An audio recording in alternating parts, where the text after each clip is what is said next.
ಬಳ್ಳಾರಿಯಲ್ಲಿ ಮೈನಿಂಗ್ ಕಂಪನಿಯೊಂದು ಊರಿನ ದಾರಿಯನ್ನೇ ನುಂಗಿರೋ ವಿಷಯ ತಡವಾಗಿ ಬೆಳಕಿಗೆ ಬಂದಿದೆ. ಖನಿಜ ಸಂಪತ್ತನ್ನ ಒಡಲೊಳಗೆ ಇಟ್ಟುಕೊಂಡಿರೋ ಸಂಡೂರು ಗುಡ್ಡದ ಕುಗ್ರಾಮದ ರಸ್ತೆ ನಾಪತ್ತೆಯಾಗಿದೆ. ಸಂಡೂರು ತಾಲೂಕಿನ ಗುಡ್ಡ ಪ್ರದೇಶದಲ್ಲಿರೋ ರಾಮಗಢದ ಸಂಪರ್ಕ ರಸ್ತೆ ಹಲವು ವರ್ಷಗಳಿಂದ ನಾಪತ್ತೆಯಾಗಿದೆ. ಐತಿಹಾಸಿಕ ಹಾಗೂ ಅಪಾರ ನೈಸರ್ಗಿಕ ಸಂಪತ್ತಿನ ಊರಿನ ಕುರುಹನ್ನೇ ಗಣಿ ಕಂಪನಿ ಅಳಿಸಿ ಹಾಕಿದೆ. ಧರ್ಮ ಎನ್ನುವ ಗಣಿ ಕಂಪನಿ ತಮ್ಮ ಕಂಪನಿಗೆ ಹೋಗುವ ಮಾರ್ಗ ಬದಲಾವಣೆಗಾಗಿ ರಾಮಗಢ ರಸ್ತೆಯನ್ನೇ ನುಂಗಿ ಹಾಕಿದೆ. ತಹಶೀಲ್ದಾರ್ ಕಚೇರಿಗೆ ಜಿಲ್ಲಾ ಪಂಚಾಯಿತಿಯ ಇಂಜಿನಿಯರಿಂಗ್ ಉಪವಿಭಾಗ 2024 ಅಕ್ಟೋಬರ್ 8ರಂದು ಬರೆದ ಪತ್ರದ ಮೂಲಕ ಅಕ್ರಮ ಬಯಲಾಗಿದೆ. ಇದು ಗ್ರಾಮಸ್ಥರು ಮತ್ತು ಹೋರಾಟಗಾರರ ಕೆಂಗಣ್ಣಿಗೆ ಗುರಿಯಾಗಿದೆ.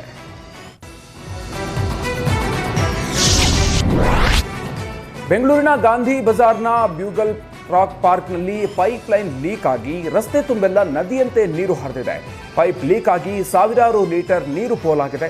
ಜಲಮಂಡಳಿಗೆ ಸೇರಿದ ಪೈಪ್ನಲ್ಲಿ ಲೀಕೇಜ್ ಆಗಿತ್ತು. ಈ ಬಗ್ಗೆ ಸಾರ್ವಜನಿಕರು ಜಲಮಂಡಳಿಗೆ ದೂರನ್ನ ನೀಡಿದ್ರು. 1974ರಲ್ಲಿ ಅಳವಡಿಸಲಾಗಿದ್ದ ಪೈಪ್ ಇದಾಗಿದೆ. ಹಳೆಯ ಪೈಪ್ ಆಗಿದ್ರಿಂದ ಲೀಕ್ ಆಗಿ ಸಮಸ್ಯೆ ಎದುರಾಗಿತ್ತು. ಸಾರ್ವಜನಿಕರ ದೂರಿನ ಬೆನ್ನಲ್ಲೇ ಜಲಮಂಡಳಿ ಸಿಬ್ಬಂದಿ ಪೈಪ್ ಸರಿಪಡಿಸಿದ್ದಾರೆ. ಹಿಂದೂ ಹುಡುಗಿಯನ್ನ ಮುಸ್ಲಿಂ ಹುಡುಗನ ಜೊತೆ ಮದುವೆ ಮಾಡಿಸಿದ ಮಹೇಶ್ ವಿರುದ್ಧ ಹಿಂದೂ ಸಂಘಟನೆ ಕಾರ್ಯಕರ್ತರು ಆಕ್ರೋಶ ಹೊರಹಾಕಿದ್ದಾರೆ.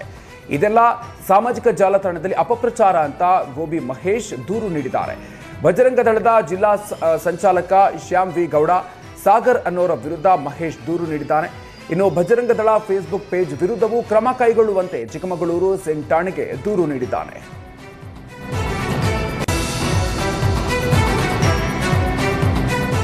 ಚಿತ್ರದುರ್ಗದಲ್ಲಿ ಕ್ರಿಕೆಟ್ ಬೆಟ್ಟಿಂಗ್ನಲ್ಲಿ ತೊಡಗಿದ ಇಬ್ಬರನ್ನ ಪೊಲೀಸರು ಬಂಧಿಸಿದ್ದಾರೆ. ಗುಯಿಲಾಳ್ ಟೋಲ್ ಬಳಿ ಚಿತ್ರದುರ್ಗ ನಗರದ ಜೋಗಿಮಟ್ಟಿ ಬಡಾವಣೆಯ ಅವಿನಾಶ್ ಗೋನೂರು ಗ್ರಾಮದ ಅಪ್ಪಿ ಅಲಿಯಾಸ್ ತಿಪ್ಪೇಸ್ವಾಮಿ ಬಂಧಿಸಲಾಗಿದೆ.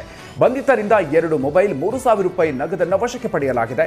ಆರೋಪಿಗಳು ವಿವಿಧ ಮೊಬೈಲ್ ಆಪ್ ಮೂಲಕ ಕ್ರಿಕೆಟ್ ಬೆಟ್ಟಿಂಗ್ನಲ್ಲಿ ತೊಡಗಿದ್ರು. ಪಕ್ಕಾ ಮಾಹಿತಿ ಮೇರೆಗೆ ಐಮಂಗಲ ಠಾಣೆ ಇನ್ಸ್ಪೆಕ್ಟರ್ ಗುಡ್ಡಪ್ಪ ನೇತೃತ್ವದಲ್ಲಿ ಕಾರ್ಯಾಚರಣೆ ನಡೆಸಿ ಆರೋಪಿಗಳನ್ನು ಬಂಧಿಸುವಲ್ಲಿ ಯಶಸ್ವಿಯಾಗಿದ್ದಾರೆ.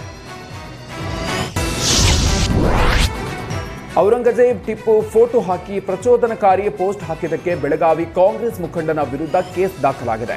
ಅಶ್ವತ್ಥಾಮ ಮಂದಿರಕ್ಕೆ ಕಲ್ಲು ಹೊಡೆದ ಪ್ರಕರಣ ಬಳಿಕ ಬೆಳಗಾವಿ ಪೊಲೀಸರು ಅಲರ್ಟ್ ಆಗಿದ್ದಾರೆ. ಸೋಷಿಯಲ್ ಮೀಡಿಯಾಗಳ ಮೇಲೆ ಹದ್ದಿನ ಕಣ್ಣಿಟ್ಟಿದ್ದಾರೆ. ಇನ್ಸ್ಟಾಗ್ರಾಂನಲ್ಲಿ ಪ್ರಚೋದನಕಾರಿ ಪೋಸ್ಟ್ ಮಾಡಿದ್ದ ಯೂತ್ ಕಾಂಗ್ರೆಸ್ ಮುಖಂಡ ಮುಜಾಮಿಲ್ ಅತ್ತಾರ ವಿರುದ್ಧ ಕೇಸ್ ದಾಖಲಿಸಿದ್ದಾರೆ. ಔರಂಗಜೇಬ್ ಟಿಪ್ಪು ಫೋಟೋ ಹಾಕಿ ಬಾಪ್ ಹೇ ತುಮಾರೆ ಬನ್ನಮತ್ ಅಂತ ಹಿಂದಿಯಲ್ಲಿ ಬರ್ಕೊಂಡಿದ್ದ ಪ್ರಚೋದನಕಾರಿ ಪೋಸ್ಟ್ ಗಮನಕ್ಕೆ ಬರ್ತಾ ಇದ್ದಂತೆ ಪೊಲೀಸರು ಕೇಸ್ ದಾಖಲಿಸಿಕೊಂಡಿದ್ರು. ಕೇಸ್ ದಾಖಲಾಗ್ತಾ ಇದ್ದಂತೆ ತನ್ನ ಖಾತೆಯಿಂದ ಪೋಸ್ಟ್ ಅನ್ನು ಡಿಲೀಟ್ ಮಾಡಿದ್ದಾನೆ. ಈ ಸಂಬಂಧ ಕಾಂಗ್ರೆಸ್ ಮುಖಂಡನ ವಿರುದ್ಧ ಬೆಳಗಾವಿ ಮಾರ್ಕೆಟ್ ಠಾಣೆಯಲ್ಲಿ ಸ್ವಯಂ ಪ್ರೇರಿತ ದೂರು ದಾಖಲಿಸಲಾಗಿದೆ.